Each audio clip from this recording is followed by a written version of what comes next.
Olá! Hoje a gente vai mergulhar fundo, mas muito fundo, num livro que é um universo à parte. Meu Nome é Vermelho, do autor turco Orhan Pamuk. E para guiar essa nossa exploração, a gente está se baseando numa conversa fascinante com os especialistas David Damrosch e Martin Puchner. A nossa ideia aqui é tentar desvendar o coração do livro, que não é só uma história de mistério, né? É, na verdade, um campo de batalha. Uma disputa travada com pincéis entre duas formas de ver o mundo que, no fundo, representam aquele choque clássico entre Oriente e Ocidente. É uma ótima maneira de colocar. Porque, olha, a arte nesse livro não é só um tema.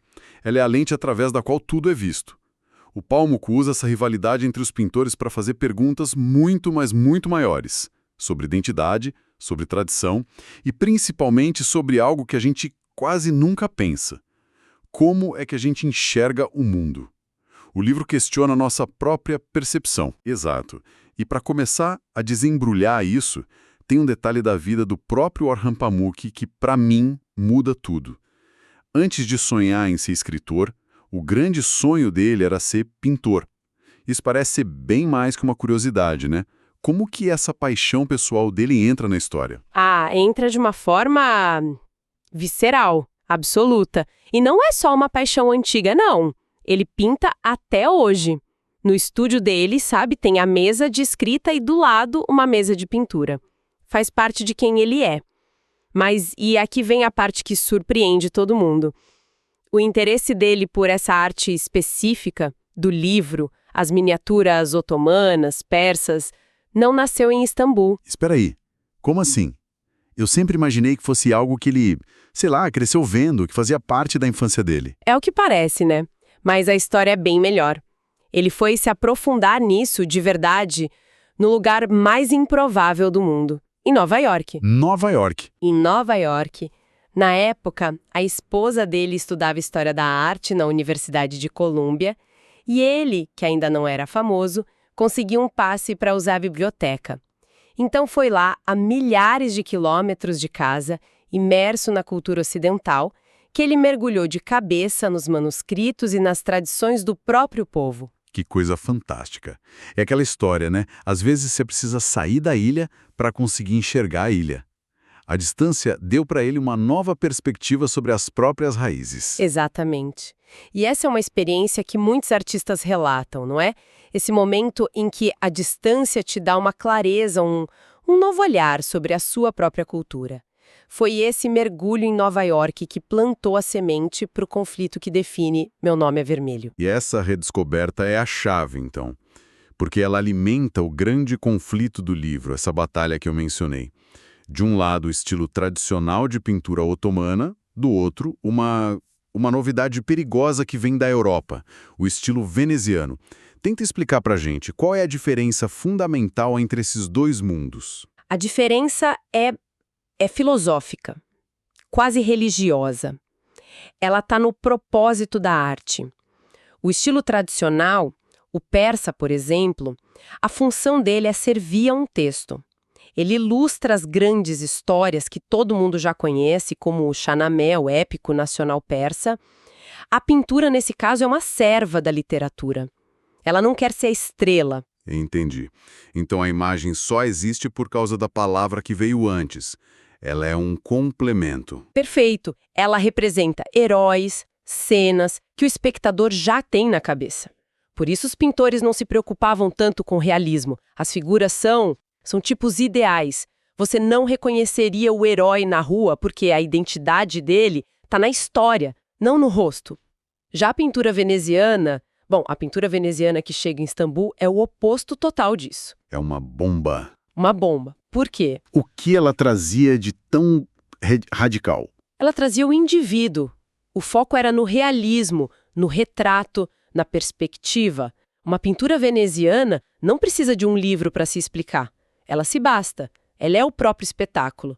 A pintura tem que ter toda a informação ali, na tela, incluindo a identidade única da pessoa. O artista veneziano quer que você reconheça aquela pessoa na rua. O pintor persa quer que você reconheça a ideia de um rei. De estar ali, na singularidade de um rosto.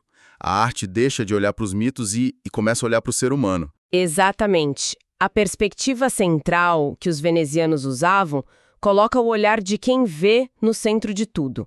É uma visão de mundo, humanista, individualista. Para os mestres otomanos, isso era quase uma heresia. Para eles, a única perspectiva de verdade era de Deus, que vê tudo de todos os ângulos ao mesmo tempo. Por isso as miniaturas parecem mais planas.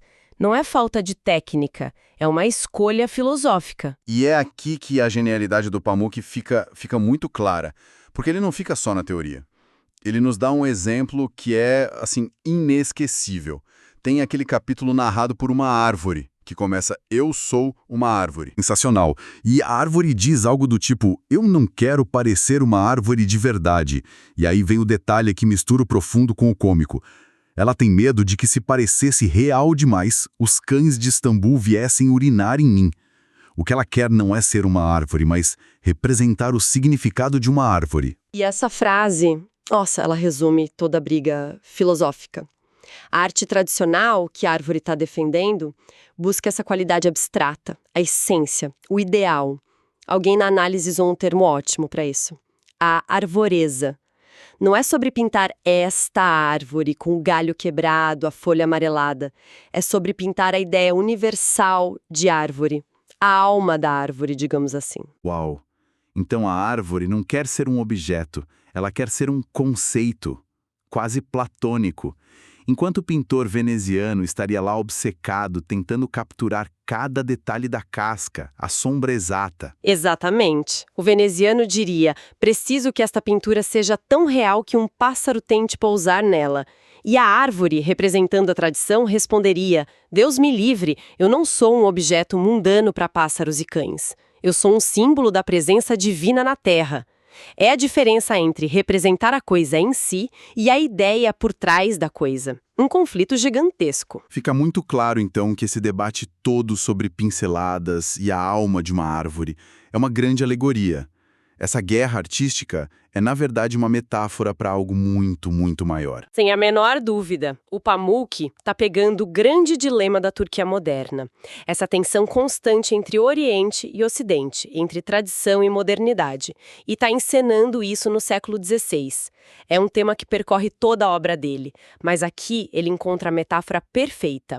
A oficina do sultão como um microcosmo da alma turca. E nesse ponto, ele faz uma escolha como autor que é um paradoxo genial.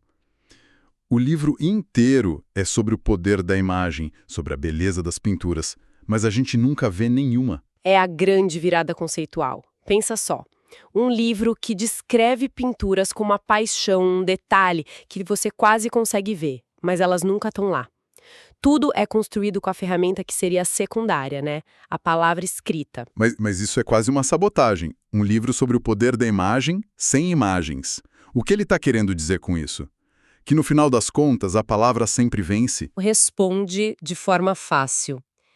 Ao nos negar as imagens, o Pamuk força a gente a participar do conflito. Ele nos obriga a pensar na relação entre ver e ler. O que é mais poderoso, a imagem descrita ou as palavras que descrevem? A gente é forçado a usar a nossa própria imaginação para pintar aquelas cenas. Então o debate não acontece só entre os personagens, no século XVI. Acontece dentro da nossa cabeça enquanto a gente lê. Nós nos tornamos o campo de batalha. Precisamente, você precisa decidir no que acreditar. Na descrição da cor, do traço ou na sua própria capacidade de visualizar. De forma muito sutil, ele está mostrando que a percepção da arte não é passiva. É um ato de interpretação, de criação. Ele nos coloca no lugar dos próprios personagens que precisam interpretar sinais e estilos para resolver não só um crime, mas o mistério da própria identidade. É uma aula de como a arte funciona. Fazendo um resumo rápido, então, o que começou com a paixão de um autor pela pintura se mostrou muito mais. É um mergulho na identidade turca, nesse cabo de guerra entre tradição e modernidade. E, no fim das contas, uma reflexão incrível sobre como a gente percebe o mundo. E o mais incrível é pensar que tudo nasceu da experiência pessoal dele. Aquele momento numa biblioteca em Nova York, sabe? Onde a distância fez ele enxergar a própria cultura com mais clareza. E isso se transformou numa exploração universal dessas grandes questões. A jornada do homem, Orhan Pamuk, deu a ele a lente perfeita. Perfeito. E fica aqui uma provocação final, algo para a gente pensar. O romance explora esse choque entre a arte que serve a uma história já conhecida e a arte que é a própria história. Se a gente olha para o nosso mundo hoje, que é completamente saturado de imagens em redes sociais, em todo lugar, imagens muitas vezes soltas, sem contexto, sem narrativa, qual dessas duas filosofias antigas de arte parece fazer mais sentido ou talvez mais falta para nós agora?